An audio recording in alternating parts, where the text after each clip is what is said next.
একজন রাজনীতিবিদ কিভাবে তার মুখ দিয়ে বলতে পারে যে বিরোধী দলের নেতারা যদি আন্দোলন সংগ্রাম করে, তারা যদি মিছিল করে, তাহলে তাদের বাড়িঘর টয়লেট বানিয়ে দিবে। তো এই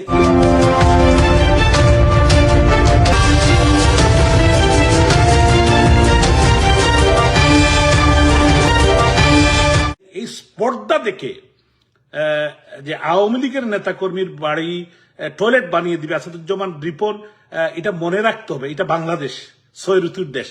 ঋতু কিন্তু পাল্টায়। 3 মাস হয়েছে বিএনপি ক্ষমতায় এসেছে, এখনো কিন্তু মানুষ বুয়া বুয়া বলে চিল্লাচ্ছে আপনাদেরকে। এটা বুঝতে হবে, কিন্তু সিগন্যাল বুঝতে হবে। তো আপনি যদি মনে করেন যে নমিনেশন বা মন্ত্রী বা কোনো পজিশন পেতে চান, এইটা হলো ডিফারেন্ট কথা।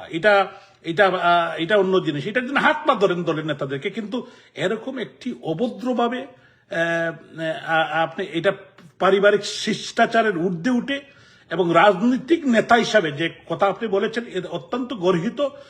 তবে এইটা শুধু আমরা নয়, আপনার এলাকার মানুষ, আপনার নির্বাচনী এলাকার মানুষ, আপনার মুন্সিগঞ্জের মানুষ এটাকে মনে রাখবে। আপনার বাড়ির পাশে তো আওয়ামী লীগের নেতাকর্মীরা আছে না? অবশ্যই আছে। তারাও তো আপনার বক্তব্য শুনেছে। তো আমি মনে করি যে এরকম বক্তব্য না দিয়ে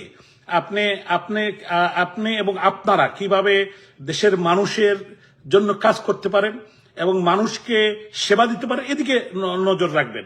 তো যে সরকার 3 মাসের মাথায় ব্যর্থতার পরিচয় দিয়েছে, তারা বিরোধী দলীয় নেতাকর্মীর বাড়িতে টয়লেট বানাবে, এটা অত্যন্ত একটি ন্যাক্কারজনক। এবং আমি মনে করি উনার দলের সিনিয়র নেতৃবৃন্দ এটা দেখা উচিত। এরকম বেয়াদবি কথা যে উনি বললেন, এবং এটা কিন্তু বাংলাদেশের কোনো মানুষ বা সভ্য কোনো মানুষ, মা বোন থেকে শুরু করে সুশীল সমাজ, সাংবাদিক, বুদ্ধিজীবী, কোনো বিবেকবান মানুষ কিন্তু এটা নিবে না, ভালোভাবে নিবে না।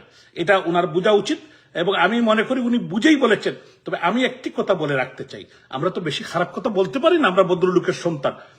মনে রাখবেন, দিন কিন্তু এরকম থাকবে না। এই দিন নয়, আরো দিন আছে। এই দিন নিয়ে যাবে সেই দিনের কাছে, দিন বদলাবে। দিন যখন বদলাবে তখন কিন্তু মানুষ এগুলার হিসাব নিবে। এজন্য বেফাস কথা না বলে ভালো কথা বলেন, মানুষের কাছে যান, মানুষের কথা বলেন। এবং এই যে হত্যা, নির্যাতন, নিপীড়ন, আপনারা এই দেশটাকে যে ধ্বংস করে দিচ্ছেন, দেশের ইকোনমি ধ্বংস করে দিচ্ছেন, লুটপাট, চাঁদাবাজি, এগুলোর থেকে আপনারা পরিহার করে আপনারা দেশের মানুষের কল্যাণে কাজ করেন। বিরোধী দলকে আওয়ামী লীগের নেতাকর্মী, আওয়ামী লীগ এদেশের জন্মের সাথে আওয়ামী লীগের ইতিহাস জড়িত। আওয়ামী লীগ 1949 সালের 23 জুন আওয়ামী লীগের জন্ম হয়েছে এই অঞ্চলের মানুষের অধিকার আদায়ের জন্য।